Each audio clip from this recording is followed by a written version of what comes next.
Thank you, thank you. My name is Lou, and I'm the COO at Water's Edge Recovery in Stuart, Florida. New kid in town, as far as the facility is concerned. Been in the field a little bit over 29 years. I have 32 years clean this time. I had 10 years clean before that. So I've been around and I've seen it all. And I just want to say something. And John basically is responsible for this new assignment. I called every place I go as an assignment. It's something that I just do. I do it for a couple of years and I moved on. And there was this gentleman that John met that wanted to open up a rehabilitation center. And I'm just pinch hitting for him because it's Tyler Gorman. And he's not here right now because of some personal things, and I came in to pinch hit for him. And John introduced us. Why did John know that, I was going to be moving from where I was to this place? I have no clue. But this guy, Tyler Gorman, is a pain in the ass. He just kept on calling me. He kept on showing up on my door. I told him, don't you see I have a place here and I'm doing what I'm supposed to be doing? And I asked him one day, I said, what the hell do you want from me? He says, well, I want to start a new rehab and I want you involved. I want you to get me going. So I says, look, this is what I'm going to do. So I gave him my policy and procedures. I says, just change the name. I gave him 24 things that he needed to do in order to get a license, and I told him, I said, now leave me alone. I gave him this for free, so to him it was like, huh? And that definitely did not stop him, and January of this year we shook hands. And my question to him was, why? Why do you want to start this? You're a successful banker. He says, I don't like banking. I want out of it. And I have personal reasons. And one of the reasons that he's not here today is because of those personal reasons. We just admitted his brother to detox, and he's coming to our place. So that's the reason that we are in business. We're small, we're very intimate. When I say small, I mean small. 10 beds. Okay, our ratio is 2 to 1.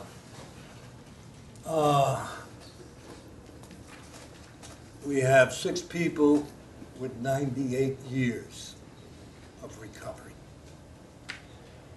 Okay, so tells you a lot. The town that we're at, 10 minutes from us, we have Fellowship Hall, which is open 7 days a week. It has 7 meetings. Everyone, and I mean everyone that comes to our place, okay, immediately goes to AA. And within 2 weeks, they have a sponsor. I go to those meetings, so I know who their sponsors are. The one thing about this Fellowship Hall, and I've been around a long time, ladies and gentlemen, is that the old-timers are not the old-timers that sit in the back of the room and talk all the okey-dokey bullshit. Okay? They're there helping the beginners. I have 4 clients right now. Each one has a sponsor. I'm going to introduce my admissions director, who will explain more of this program to you. But I do want to take this opportunity, the last 2 days that I've been here, to thank all those of you that have spoken. I also want to take special, Dr. Reeves, I really want to thank you.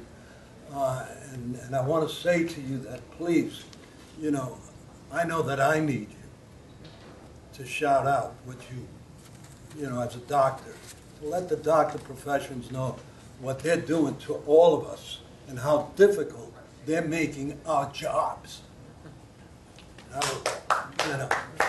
Really, I want that to happen. And the young lady that was here, I think it's Lee.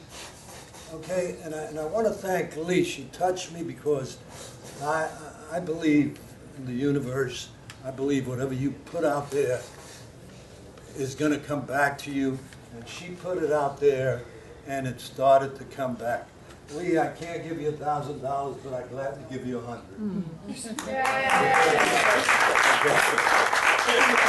With all that being said, I want to introduce Adam Brown, my admissions director. Thank you. I got involved in the treatment industry because I had destroyed my family's life. Everybody that was close to me, I pulled on the strings of their heart, and I ruined everything that they had. When I was introduced to treatment, it was because that treatment center had the best marketing on Google, and it's the truth. I mean, they spent a lot of money. I worked for them, and I learned, but I was overdosed for a month in the hospital. My parents didn't know I was a heroin addict. They didn't know I was addicted to crystal meth. They knew I was an alcoholic, and they knew I was on probation, and they knew I was hopeless, and I couldn't travel out of state. But they were scared. My mom had a burial spot for me, and her maiden name, my dad and his last name, and they were trying to find a place to send me. And the reason I'm saying that is because I'm the director of admissions. Not only do I screen the people that are coming into my center, but I put my heart into every phone call that I have. I will pace around until my phone's dead, and I pull out my other phone, and I call, and I'm on the phone for 4 hours with people, however long it takes in the middle of the night, because I care. That addict, that alcoholic is somebody's world, And if I can't help them at my center, we are small, and we try to cater to the 30 and up male crowd. But if I can't help somebody, I don't say, "Oh, just call Samsha." Here's the 888 number. Here's an 800 number. I want to help them find a place. And I've heard so many different people today, yesterday, the day before, and it's been so refreshing, and I'm so glad that this conference is going on, because I will send people to you, because I want to see these people get help.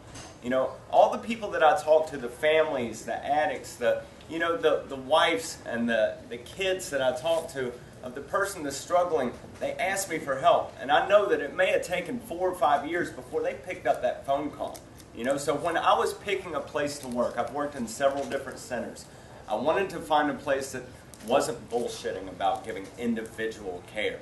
Because everybody says that they do that. How many beds do you have? Oh, 5,000. Oh, wow. So I wanted to see a place that was actually going to work for people. And I walked in to meet Lou. I was going to sit down for 20 minutes and do an interview. And it lasted 3.5 hours.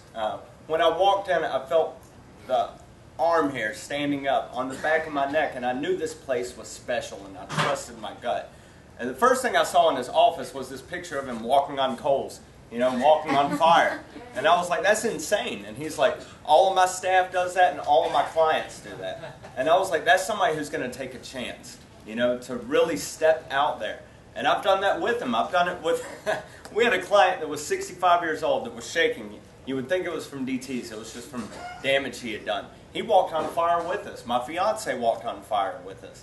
And those are the kind of fear workshops that Lou does. His stuff is impressive. It's the kind of thing that when my alarm clock goes off in the morning, I'm excited to go to work. The clients that we have are unbelievable. One of them's been in 20 different treatment centers. He's 22 years old.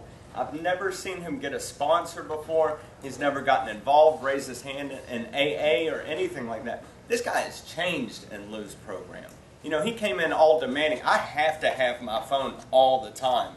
And it's like, no, Lou's against that. And I know why. Can you give them the phone and they're poison, But Lou has a certain approach with people. And it's been nothing short of miraculous to be part of his staff. And I'm very proud to work for him. Anybody that I've seen that I brought into him, he has put nothing but 100% to. And thank you for letting me be part of this. One more comment. I pay him very well. Jim, any questions? Good luck to you. Thank you.